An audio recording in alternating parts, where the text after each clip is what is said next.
We talk a lot about legacy, but what does that really mean? I'm not talking about passing on money or a family business. I mean, how do you pass on real authority, real power? It's a question that has echoed through all of human history. So, how is it done? Is it just years and years of careful training? Is there some big formal ceremony? Or is it something way more profound, something you can't just easily define or hand over like a set of keys? Well, in the ancient Book of Kings, the answer is pretty dramatic. We're talking a whirlwind and a chariot of fire. Seriously, we're about to dive into one of the most intense leadership handoffs ever recorded.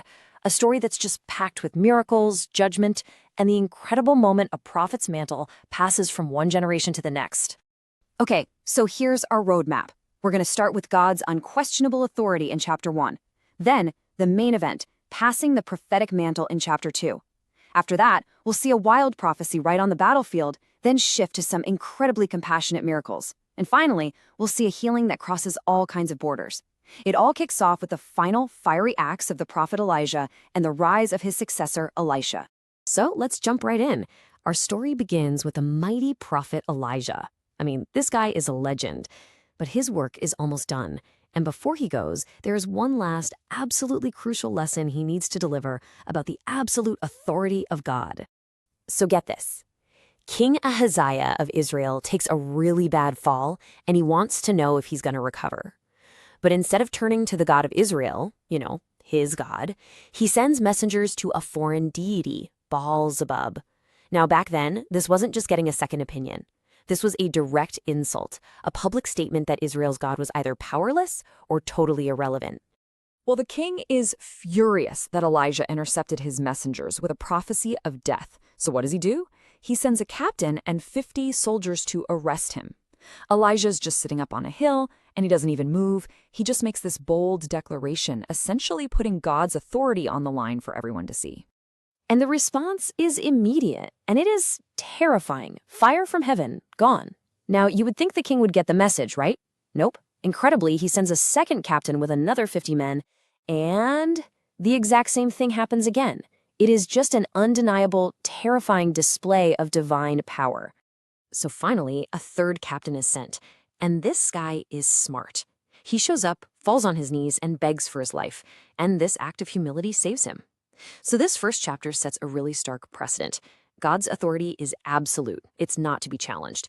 And while disobedience brings some serious judgment, a humble heart can find mercy. So that incredible display of authority perfectly sets the stage for the main event of our whole story. Elijah's work on earth is done.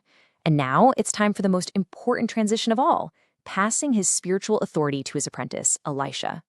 The answer Elisha gives here is just so profound. Elijah basically gives him a blank check. He could have asked for anything, wealth, honor, an easy life. Instead, he asks for a double portion of Elijah's spirit. Now, this isn't about being twice as powerful. In that culture, the double portion was the specific inheritance of the firstborn son. Elijah is asking to be recognized as Elijah's true spiritual heir, ready to carry on the mission. And then, as they're just walking and talking, the sky literally rips open. This isn't some quiet deathbed scene. It's a divine spectacle. A chariot of fire and horses of fire separate the two prophets, and Elijah is just taken, swept up into heaven in a whirlwind. And Elisha is the only one who sees it happen. Elisha then picks up the mantle. That's the physical cloak that fell from Elijah, which was this tangible symbol of a prophet's identity and authority. He walks to the Jordan River, strikes it just like his master did, and the waters part. It's done. The transfer is complete. And the proof is so undeniable that a whole group of other prophets sees it, and they declare right then and there that Elijah's spirit now rests on Elisha. Think about it. Elisha had to persistently follow Elijah, absolutely refusing to be left behind. He showed this unwavering commitment. And his story really shows us that God equips the people he calls, and that the greatest legacy, the one that really matters, is a spiritual one. It's about our values, not just our valuables. All right, so Elisha now has the mantle. He has the authority.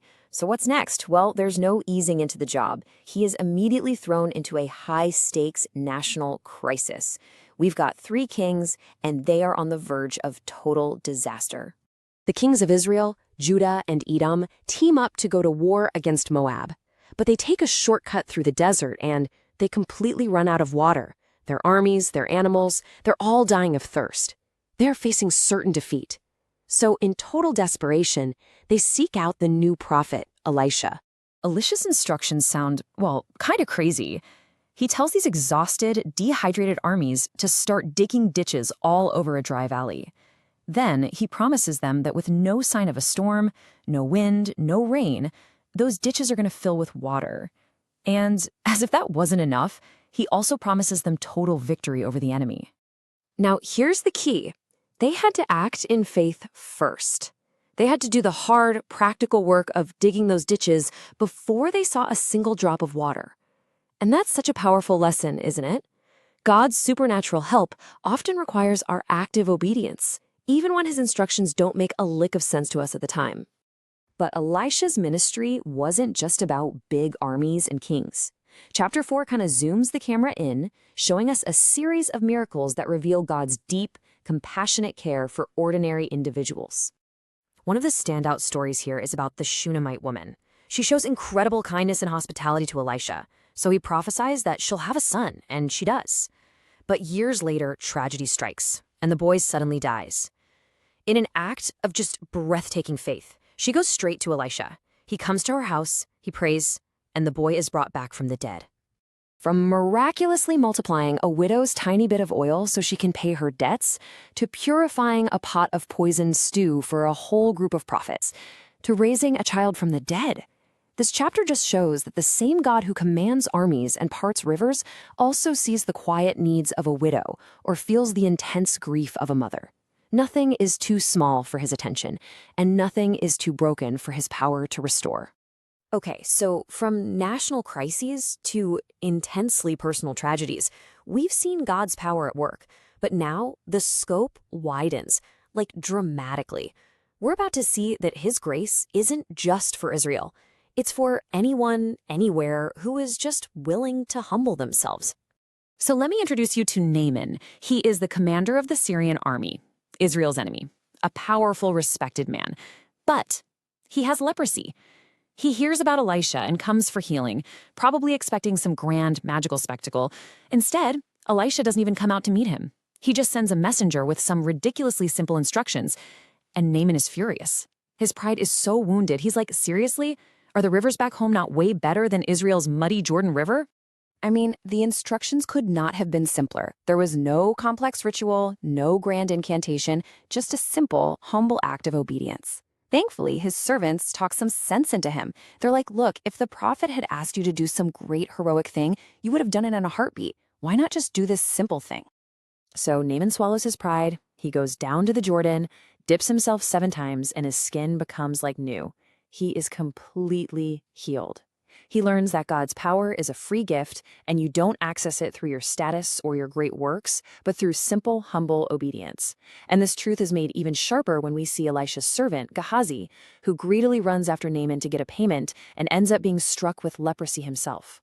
From fire on a mountaintop to a quiet resurrection in a small room, and finally to healing in an enemy's river, these chapters show the awesome yet deeply personal power of God.